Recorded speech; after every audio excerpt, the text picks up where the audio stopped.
There are some very vocal and visible attacks on President Trump, and some of the Republicans behind them are from Utah. Their social media attacks are eye-catching, they're often viral, and that is the topic Robert Gehrke is tackling this morning.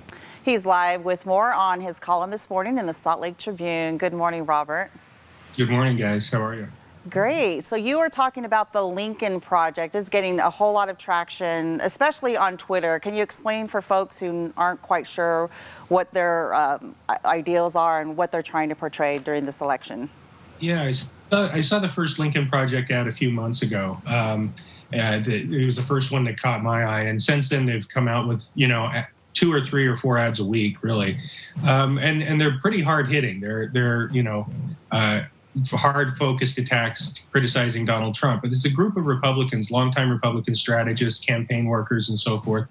And what I didn't realize about them when I started looking into them a little bit is the ties they have to Utah and to Utah politicians. For example, Steve Schmidt and Reed Galen, who are 2 of the co-founders of the group, both live in Park City. You have Stuart Stevens and another aide that worked for Mitt Romney in the past.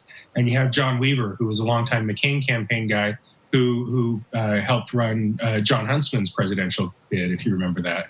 And so you've got all of these people who have come together, Republicans, who have come together to try to defeat Donald Trump and elect Joe Biden. And not just defeat Donald Trump, they're also focusing on Senate Republicans, who they say are the enablers. And these ads are really hard-hitting. If you haven't seen them online, you can go check them out. Check them out at sltrib.com. We have links to a few of them there.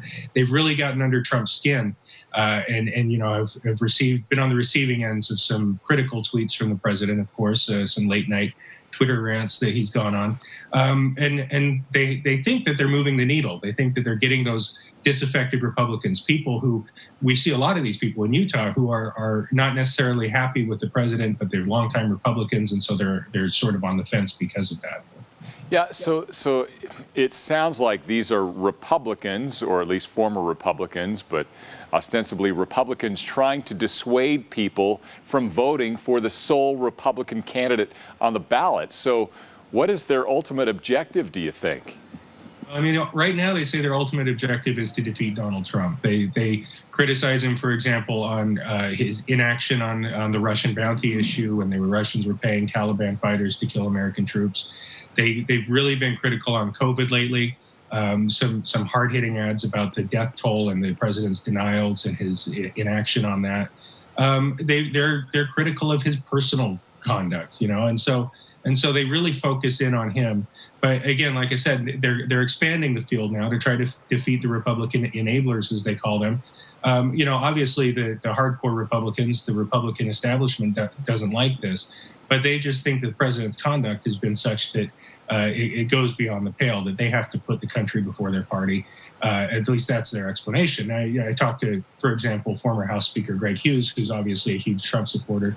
He says these guys have always been there to cash in on Republican campaigns when they come around, and now this is just another way for them to cash in, and they never have to win, they just have to make money doing it. So that's sort of the dismissive side of it. Other people have sort of criticized their tactics, saying it's not necessarily effective to run these hard-hitting ads if you're trying to reach the middle. This is, as one Democratic political consultant put it, said this is porn for people who hate Trump. It's just feeding into the left-wing anti-Trump anti-Trump sentiment. And so, are they being effective? It's really hard to tell. There's so many things in play here, but it is interesting that you have this group of lifelong Republicans, very prominent Republicans in some instances, who are so vocally outspoken in trying to defeat the president. And like I said, they have these Utah connections. Now, Robert, you bring up the Democratic Party, and I'm wondering if the Lincoln Project seems to be more effective as to their strategy, and if there's anything that the Democratic Party can learn from their tactics.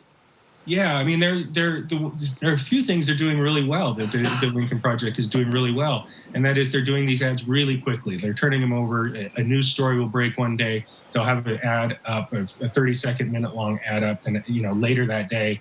And that's how you get things to go viral. Now, there's debate, I guess, in the field about how many people you have to reach virally to equate it to running a TV ad. but they turn these around really fast. And whereas the parties, both the Democratic and Republican parties in the past, have sort of done focus groups on these ads, and they've kind of gone through all these iterations, and it takes a long time to produce. These things are rapid response.